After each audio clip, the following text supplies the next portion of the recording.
बिहार की सारण लोकसभा सीट पर इस बार सबकी नजरें टिकी हुई है। वजह है लालू प्रसाद यादव की उस बेटी का यहाँ से चुनाव लड़ना जिसने अपने पिता को अपनी किडनी दान कर दी थी। इनका नाम रोहिणी आचार्य है। सिंगापुर में रहने वाली रोहिणी इस समय अपने संसदीय क्षेत्र में प्रचार कर रही है। बीजेपी के वर्तमान सांसद राजीव प्रताप रूडी अपनी हैट्रिक लगाने की फिराक में है, जबकि रोहिणी आचार्य का विश्वास बता रहा है कि ये सीट इस बार फंस सकती है।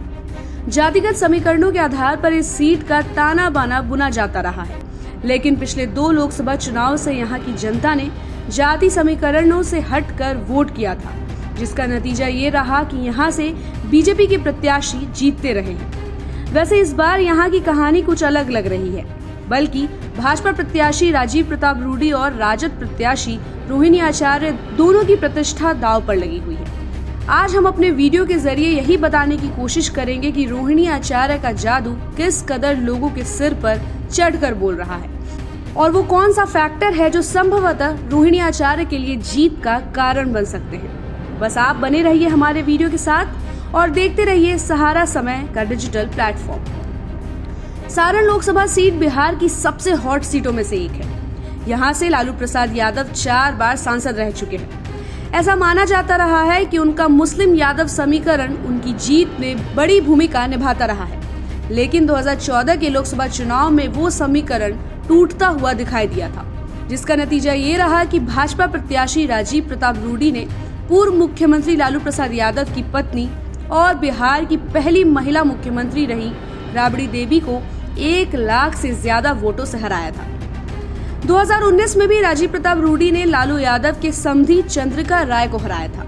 हालांकि इस समय लालू और उनके समधी के बीच का संबंध लगभग खत्म हो चुका है और वो जदयू के खेमे में जा चुके हैं। राजद ने लालू प्रसाद यादव की दूसरी बेटी रोहिणी आचार्य को उम्मीदवार बनाया। रोहिणी भी अपनी बड़ी बहन मीसा की तरह जमशेदपुर के Mahatma Gandhi Institute of Medical Sciences से MBBS की पढ़ाई की थी। 2002 में सॉफ्टवेयर इंजीनियर शमरेश सिंह से उनकी शादी हो गई थी। पिछले कई सालों से वो सिंगापुर में रह रही थी और वो चर्चाओं में तब आई थी जब उन्होंने अपने पिता लालू यादव को अपनी किडनी दान कर दी थी। पिछले 2 अप्रैल से अपने चुनाव प्रचार की शुरुआत कर चुकी रोहिणी को देखकर स्थानीय लोगों को ऐसा बिल्कुल ही नहीं लग रहा कि वो सिंगापुर में रहती थी। वो अपने माता पिता से विरासत में मिले राजनीति को न सिर्फ अच्छी तरह समझ रही हैं, बल्कि सीधे सीधे यही कह रही हैं कि उनका चुनाव सारण की जनता लड़ रही है। आगे बढ़ने से पहले यहाँ बता दें कि लगभग 13 लाख वोटर वाले इस लोकसभा क्षेत्र में सबसे ज्यादा वोटर यादव बिरादरी के हैं। उनकी हिस्सेदारी लगभग 25% है, जबकि राजपूत वोटर 23% के आसपास है। मुस्लिम वोटर 13%, जबकि वैश्य वोटर 20% है। यहाँ दलित वोटरों की संख्या भी लगभग 12% के आसपास है।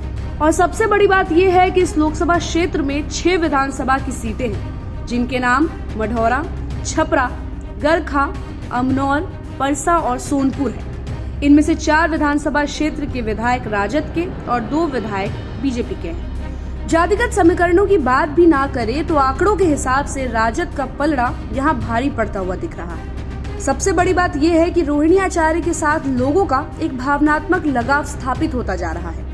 पूरे क्षेत्र की जनता जानती है कि लालू की इसी बेटी ने अपने पिता को किडनी दान की थी। अगर आज लालू जीवित हैं और लोगों के बीच अपनी उपस्थिति दर्ज करा रहे हैं, तो उसमें सबसे बड़ी भूमिका उनकी इसी बेटी की है। ऐसे में सारण के सभी समीकरणों पर रोहिणी का ये पहलू सबसे ज्यादा असरकारक साबित होता हुआ दिखाई दे रहा है। ऐसे में मुमकिन है कि इस बार सारण की सीट राजद के हिस्से में आ जाए। हालांकि राजीव प्रताप रूडी दावा कर रहे हैं कि प्रधानमंत्री मोदी की इमेज और NDA सरकार द्वारा किए गए कार्यों को देखते हुए इस बार भी सारण की जनता उनका सपोर्ट करेगी और वो तीसरी बार यहाँ के सांसद बनेंगे। बाकी इस खबर पर आपकी क्या राय है, कमेंट करके जरूर बताइएगा और ऐसे ही खबरों के लिए देखते रहिए समय डिजिटल। हमारे चैनल को लाइक और सब्सक्राइब करना बिल्कुल भी मत भूलिएगा।